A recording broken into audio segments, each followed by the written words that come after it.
lengkap saya Hesti Tadiana Gole, NRP 222-32827. Saya Prodi D3 Reka Medis dari kampus Tia Malang. Nah, di sini saya akan mau menjelaskan sedikit materi tentang sistem kardiovaskular yang dibimbing langsung oleh dosen Henry Didi Harto SCAP Nurse MPD. Nah, sistem kardiovaskular berasal dari kata kardio yang berarti jantung dan vaskuler yang berarti pembuluh darah. Jadi kardiovaskular adalah jantung dan pembuluh darah. Sistem kardiovaskular adalah sistem yang bertugas mensuplai darah pada seluruh jaringan tubuh untuk kepentingan metabolisme sel-sel serta menarik kembali darah ke jantung untuk selanjutnya membebaskan bahan sisa metabolisme.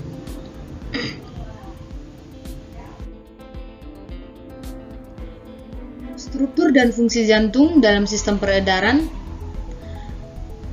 Jantung adalah sebuah organ tubuh manusia yang berongga serta berotot, berperan dalam sistem peredaran darah manusia.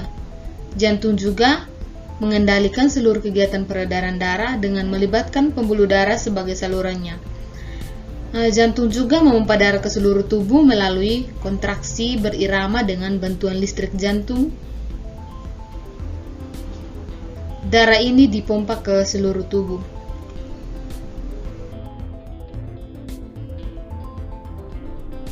Nah, di sini kita akan masuk dalam anatomi fisiologi jantung. Yang pertama, organ muskular. Organ muskular berongga berbentuk kerucut atau piramida terbalik. Letak di dalam rongga toraks pada bagian mediastinum. Yang dimaksud di sini, mediastinum adalah rongga di antara paru-paru kanan dan kiri. Besarnya sekepal tangan ukuran jantung adalah yaitu panjang 12 cm, lebar 19 cm, berat 250 sampai 390 untuk wanita. Untuk laki dewasa beratnya itu 200 sampai 275. Terus berikutnya batas dekstra pada sternum dekstra, batas sinistra pada intrakosta kelima.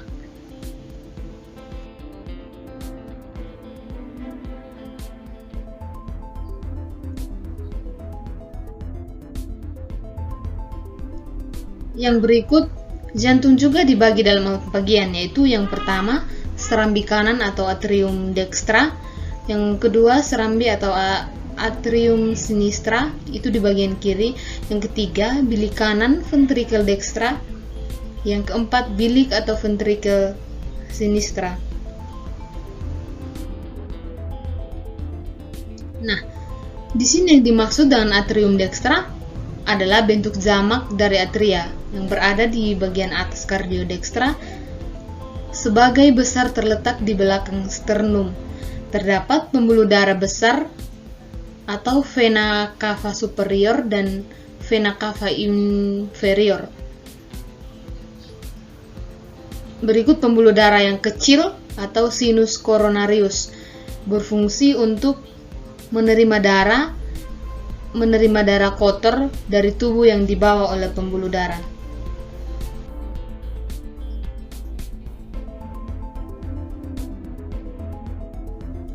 Yang berikut adalah atrium sinistra. Atrium sinistra ruang berdinding tipis dan tidak berotot karena tugasnya hanya sebagai ruangan penerima darah. Letaknya di bagian belakang jantung. Berikut 2 vena pulmonalis pada tiap sisi berfungsi untuk menerima darah bersih dari paru-paru. Nah, yang berikut adalah ventricle sinistra. Adalah ruang berdinding tebal pada bagian kiri dan belakang jantung. Dindingnya 3 kali lebih tebal daripada ventricle dekstra. Pembuluh darah aorta yang menyebarkan darah ke seluruh tubuh berfungsi untuk memompa darah bersih dari jantung ke seluruh tubuh.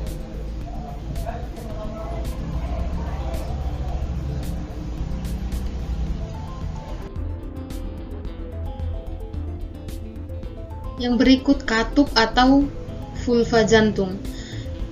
Di sini juga menjelaskan bahwa jantung mempunyai 4 katup atau vulva yang menjadi aliran darah mengalir ke satu arah, yaitu yang pertama, katup trikuspid berfungsi untuk dapat mengatur aliran darah antara atrium atau serambi kanan dan ventrikel bilik kanan.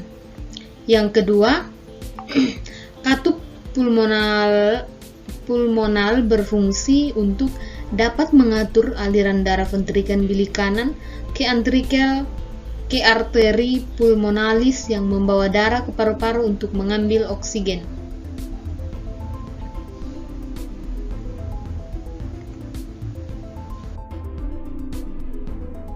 Yang ketiga, katup mitral atau biskupidalis mempunyai fungsi untuk dapat mengalirkan darah yang kaya oksigen dari paru-paru mengalir dari atrium serambi kiri ke ventrikel bilik kiri.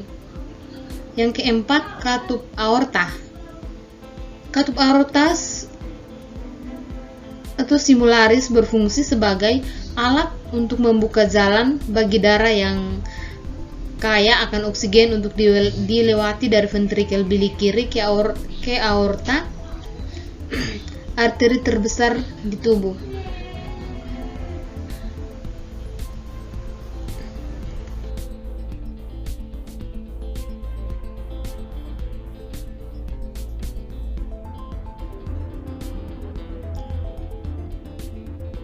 Yang berikut lapisan dinding jantung. Yang pertama itu ada kardium, ada epikardium, yaitu lapisan terluar dari dinding jantung yang disebut epikardium.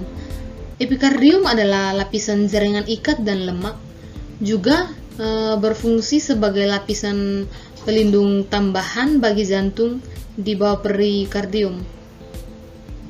Berikut, epikardium juga dapat merujuk pada lapisan luar jantung dan lapisan dalam dari perikardium visceral serosa yang menyambung dengan lapisan serosa. Yang kedua ada miokardium. Miokardium adalah lapisan tengah dinding jantung, merupakan jaringan otot jantung dan lapisan tebal dari dinding jantung yang terdiri dari sel-sel otot jantung atau kardiomiosit yang berkontraksi seperti sel otot lainnya, tetapi juga menghantarkan listrik untuk mengkoordinasikan kontraksi.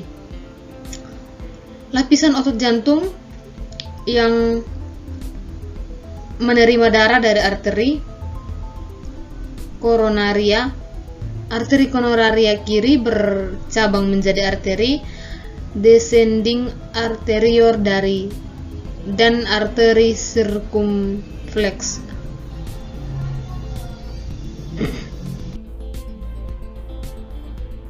Susunan miokardium terdiri atas 3 susunan, yaitu yang pertama susunan otot atrium, yang kedua susunan otot ventrikel, yaitu yang membentuk bilik jantung dimulai dari cincin atrioventrikular sampai ke apex jantung. Yang ketiga, susunan otot atrioventrikur dinding pemisah antara serambi kanan dan bilik.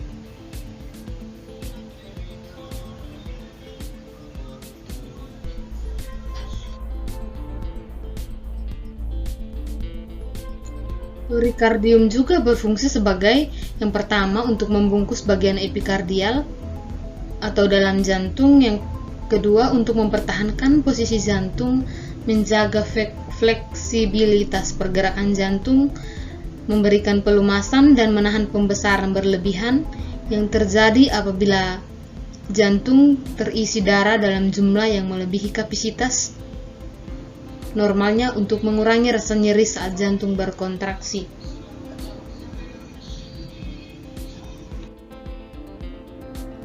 Berikut adalah perikardium, sejenis membran serosa yang menghasilkan cairan serous sebanyak 50-10 cc. Berfungsi untuk melumasi pergerakan jantung selama berdenyut dan mencegah gesekan yang menyakitkan antara jantung dan organ sekitarnya.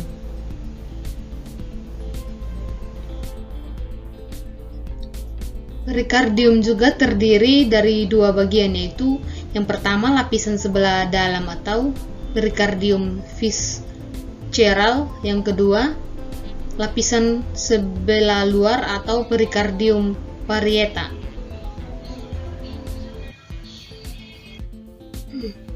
Nah, di sini ada batas-batas perikardium, yaitu bagian depan dan bagian belakang dan bagian bawah.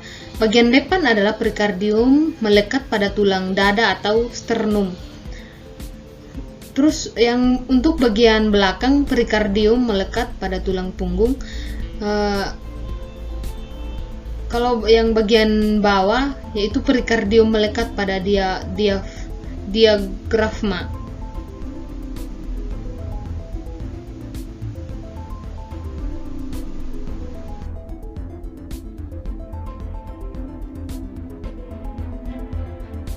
Yang berikut adalah otot jantung atau sifat ciri dan sifat. Otot jantung merupakan penyusun dinding jantung dan berfungsi dan memiliki fungsi untuk memompa darah baik menuju jantung maupun sebaliknya, sehingga terjadi sirkulasi darah. Otot jantung juga merupakan salah satu dari ketiga macam jenis otot. Otot dua lainnya adalah yaitu yang pertama otot polos dan yang kedua otot lurik. Adapun sifat dan ciri otot jantung itu ada 5. Yang pertama, otot jantung memiliki banyak inti sel yang berada di bagian tengah. Hal ini sama dengan halnya otot lurik. Yang kedua, otot jantung memiliki daerah yang terang dan gelap. Yang ketiga, bergerak secara tidak sadar dan tidak terkontrol, seperti halnya otot polos. Yang keempat, memiliki serabut bercabang. Yang kelima, mempunyai diskus pembatas antara sarkomer.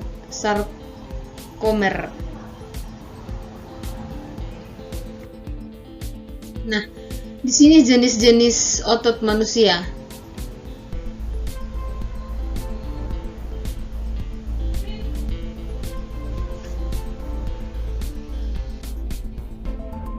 Nah, di sini ada pembuluh darah jantung yang terdiri dari yang pertama aorta, yang kedua arteri koroner, dan yang ketiga arteri pulmonalis.